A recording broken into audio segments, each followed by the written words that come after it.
Assalomu alaykum hammaga. Bugun 15-mart yakshanba.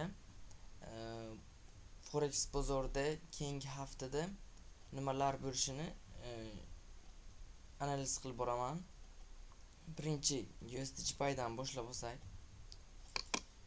USD hozir trend Langowi trend. Shunga trend is your friend deganday trend bo'ylab harakat trend bo'ylab savdo qilamiz. Narxdagi asosiy zonalarni belgilab olsak, mana bu yerda asosiy zonalardan biri,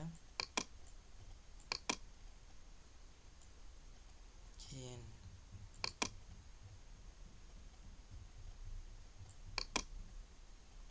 mana shu zonadan ham narx yaxshi qaytgan. Keyingi hafta uchun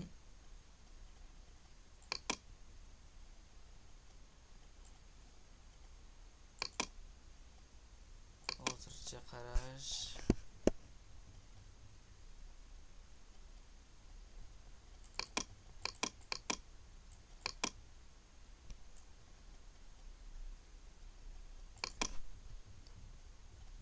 narx qaytib kelib shu zonalardan reaksiya olib keyin dalshi tepaga ketishi mumkin yoki ikkinchi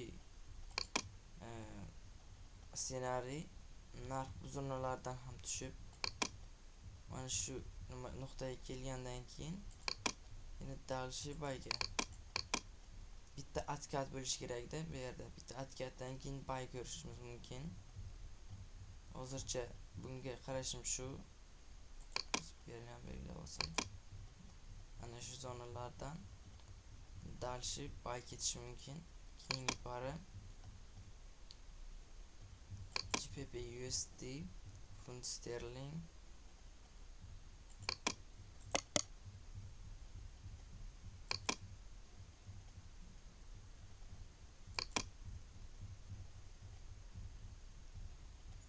soatlikka qo'yib olsak,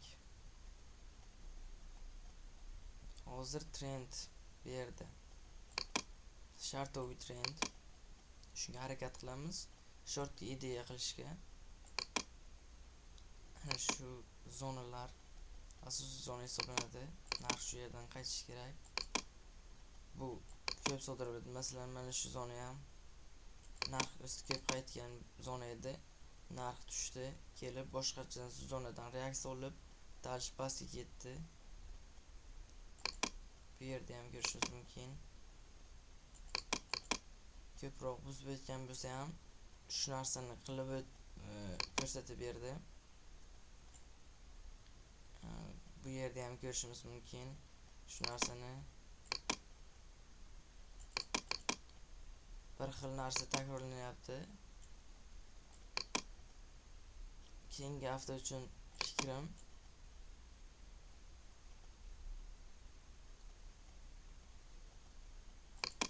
narx yana biroz pastga tushishi kerak.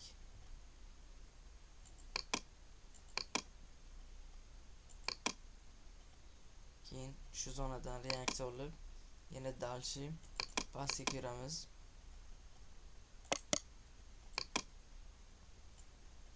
Dalshi pastga ko'rishimiz mumkin. GBP USD ga qarashim hozircha shu. Keyingisi Euro USD.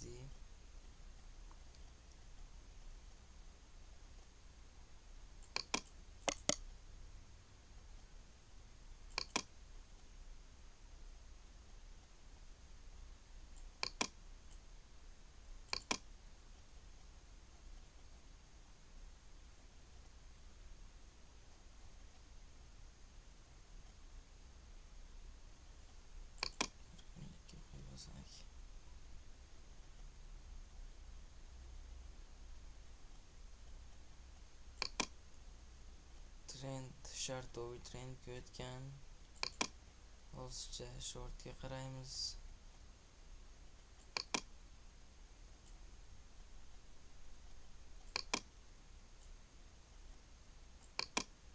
do'stlarim, menimcha bunga faqat short keydagiroq qilib kerak.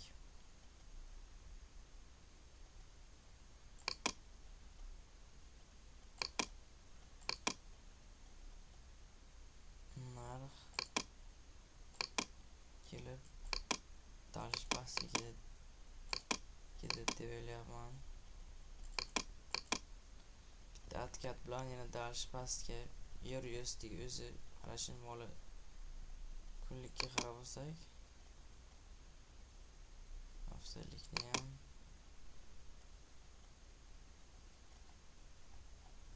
narx ancha o'sib bergandi.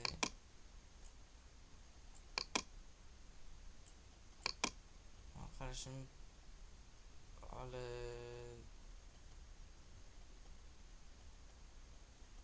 ancha pastga tushish kerak, 1000 gacha tushadi deb o'ylayapman. Chunki ancha ko'tarilib berdi.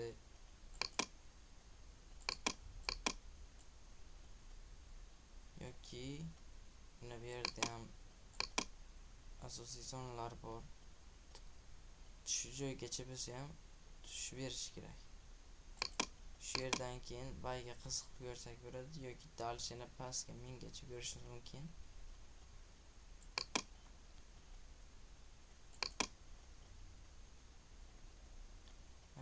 Keyingisi hozir Bitcoinga qaraymiz.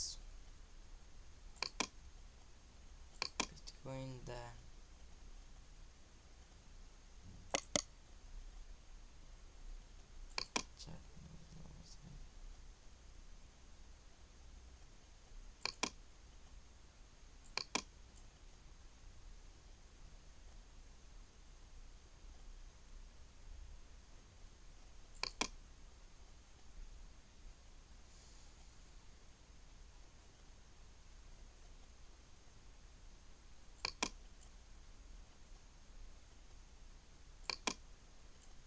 Bitcoinga o'tgan hafta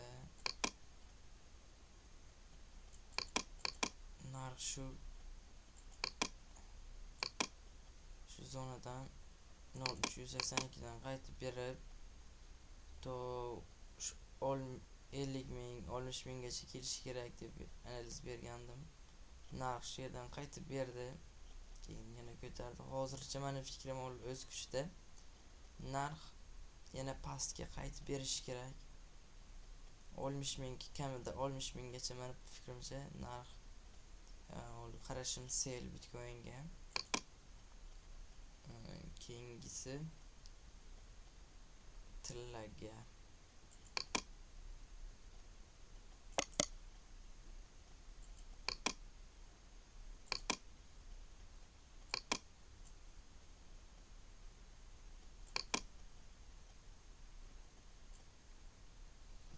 Tilla trendni o'zgartirdi. Hozirgi vaziyatga meni fikrimcha ko'proq selga qarash kerak. Bir soatlik yetib olsak.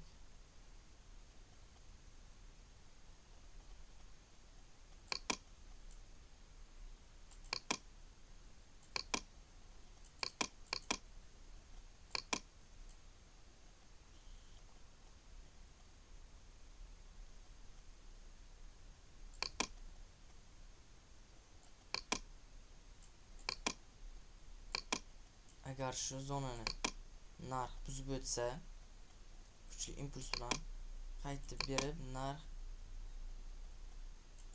ancha pastga ko'rishimiz mumkin. Bu ham ko'p bo'lmaydi. Keyinchalik 14800 gacha selga ishlab olsak bo'ladi. Hozircha fikrim bunga shu.